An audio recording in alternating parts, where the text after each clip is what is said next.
So Nintendo came out the door straight swinging.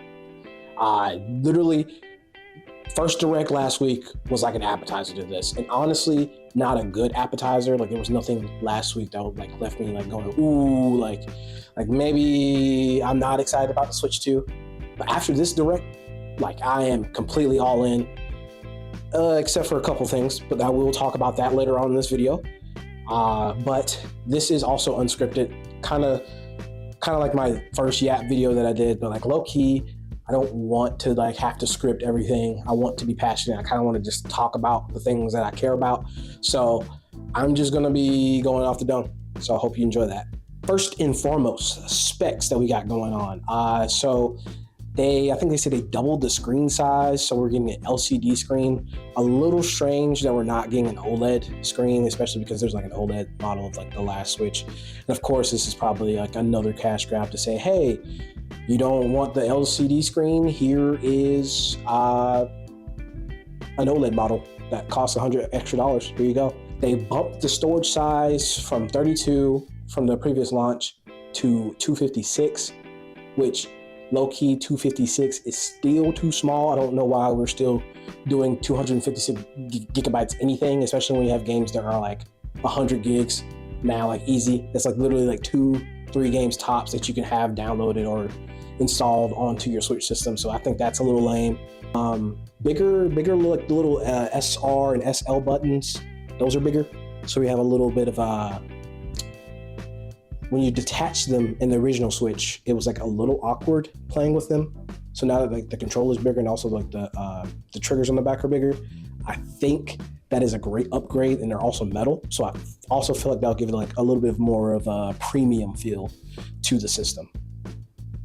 So it is neat that you are able to have your games up to like 4K resolution when the Switch is docked. They added a fan to the back of the docking system. All these things to help improve the functionality of the system. So now you can actually play your games and they don't run at 15 FPS for a game that has graphics that belong on the PSP. It is a long time coming.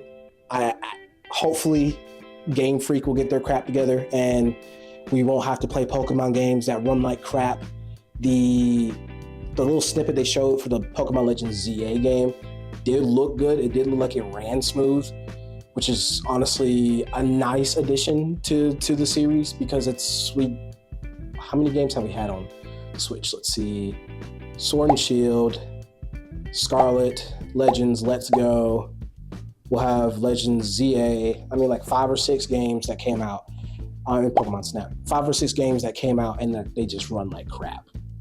So I might just buy the Switch 2 just to play my Pokemon games in a decent FPS. I hate that it takes a new system for us to get that, but I mean, it is what it is. At the end of the day, it's consumerism. Either you don't buy it or you buy it. At the end of the day, it's up to you. So yeah, the SD cards are totally different. So you can't use the same SD cards that you did use on the last system. You are able to transfer data over from your previous system to the new Switch 2. So that's kind of cool. It's kind of like, transferring over from smartphone to smartphone, something like that. So that's cool. At least you'll get to keep your save data and things like that.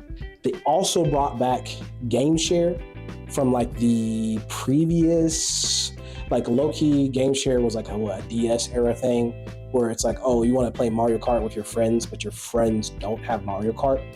You could just Game Share your Mario Kart game to them and like y'all can just play like a session together. Low-key, I don't know why we're waiting until the Switch 2 to drop that. I think that also is a little, like low-key, actually, now that I'm really thinking about it, this Switch, like this Direct kind of had me like, oh, like that's cool. Like I'm glad they're adding that. But also it was kind of like, well, why wasn't that in the previous system? Because like the Switch has been out for almost 8 years now, right? So it's like, okay, cool, game chat. We have game chat. We also just have Discord. Like, why don't we have like Discord compatibility there? Oh, cool. Like, you have this like little camera thing. Like, it's almost like you're using like an Xbox Connect system. It's like that's already been done. That's not necessarily, to me, innovation. They made like an Astrobot clone So like, it's like Nintendo Switch Tour or something like that, Switch 2 Tour, but it's paid.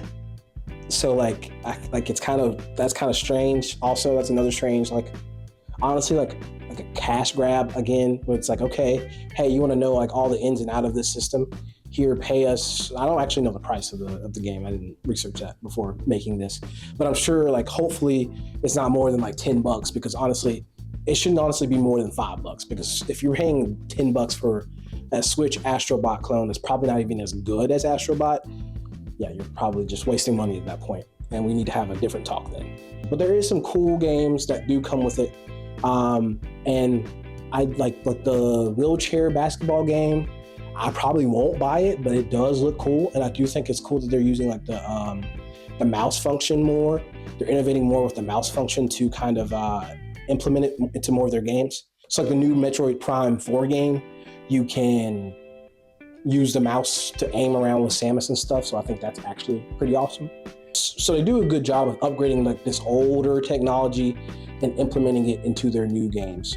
So I am excited to see that they are allowing gamers to play games in different ways and kind of allowing more more freedom to play the game how you want to play. That's the word I'll use. So they did drop the Zelda Notes app, or not necessarily app, but like it's built into the Nintendo Today app that they launched. And nobody really asked for like the Zelda Notes app, but I'm pretty sure that they're just kind of funnel people towards the Nintendo Today news app, so like they can have more users using it. I will say starting off at $450 is a little steep. And yeah, that is actually kind of like that's a little steep for the Switch system. I feel like Nintendo is very family oriented, and a lot of families are more likely to buy a console at a lower price. So that isn't great. Donkey Kong Bonanza is at $70 for the physical. Mario Kart World is $80 for the digital, and let me check my notes here. Unless this damn game is going to come with its own Mario Kart themed Uber app, and it's just going to let me like drive to the grocery store in my own little like cart, and I'm just like dodging fucking bananas and shit on the way to Harris Teeter or something. I'm like, there should not be a world where the game is worth $90. That is like, they're setting the bar higher for other companies. They're literally going to raise the price of games across the industry. And I was really excited for the Switch 2.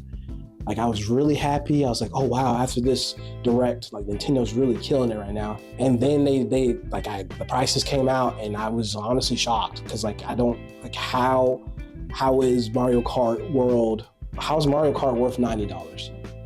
How is Mario Kart worth $90? And yes, if you buy the Switch 2 bundle with Mario Kart bundled with it, it's technically like $50. So then like the Switch goes from like $450 to $500 with the Mario Kart World bundle.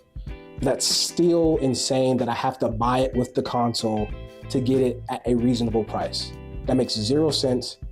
It's really shitty. I'm going to be honest, it's shitty. And I don't know is this where the industry is headed? Are we going to start seeing more games go up to $100? I mean, I know Rockstar was talking about a lot of stuff about pricing and things like that. GTA 5 is going to come out and it's going to be $200 on launch day. I think this sets a scary precedent for future games. But I will be talking about gaming prices in another video. I don't want to really get too much into detail about pricing, because I think like there's just an overall trend of games going up. And I think that'd be an interesting kind of thing to research and talk about and see kind of how like trends over time change. Because like if you think about it, back in the DS days, you can buy a DS game for $40. So we went from $40 for Nintendo games to $90. Like that's a big jump. But like I said, different topic for a different day. We'll cross that bridge when we get there, and hopefully, y'all come and check out and watch that video when that does come out in the future. The third party buy-in for the new Switch 2 system is amazing. There's so many different developers, there's so many different games launching on the Switch 2. We got freaking Elden Ring on the Switch 2. We got I know I said third-party games, but we have Kirby Air Riders, Donkey Kong Bonanza, all these different companies like just launching games onto the Switch 2 system. We have Silk Song, freaking, what's some other notable games? There's so many games. Borderlands 4 was announced on the system. Like Nintendo has really achieved a huge buy-in in the industry. And honestly, other than the pricing, it is a great time to be a Nintendo fan. There are so many different games coming out. There's so many different features on the Switch 2. There's so many opportunities that come with the Switch 2 now that it is a more powerful system. Hell, they even brought GameCube games back onto the system. And yes, I know there are people out there that say, hey, you could have always emulated the game. Me personally, I'm trying to get a Nintendo sponsor in the future, so I'm not gonna say anything more about that. But I will say, I cannot wait for them to actually drop Pokemon XD Gale of Darkness onto the Switch 2 so I could stream that. I think that's gonna be great. I think that's gonna be. I love the Pokemon XD series. Like super. What was it? First one was like what? Pokemon Coliseum or something like that. So like this is that I'm super excited about the emulator. Hopefully we get more Pokemon games on like the Game Boy side of things. I already pay for Switch Online, so I might as well use the game. Like I said, gonna be great. Future's bright, except for prices. Once again, we'll talk about that later because that literally left a sore spot in my side. I like this announcement was so amazing. The pricing really killed it for me. It brought it down from an A to like a B plus for me for like all the news that are coming out. I'm gonna go ahead and kind of end it here. It was kind of just a jumbled mess of thoughts that I had about the new Switch 2 system and the games that are coming with it. So please, in the comment section down below, please let me know what your favorite game that is coming up is and what you feel about the price raises for all the games on the Switch 2 system. And of course, please leave a like and subscribe to the channel. And as always, hope y'all have a great day. Later.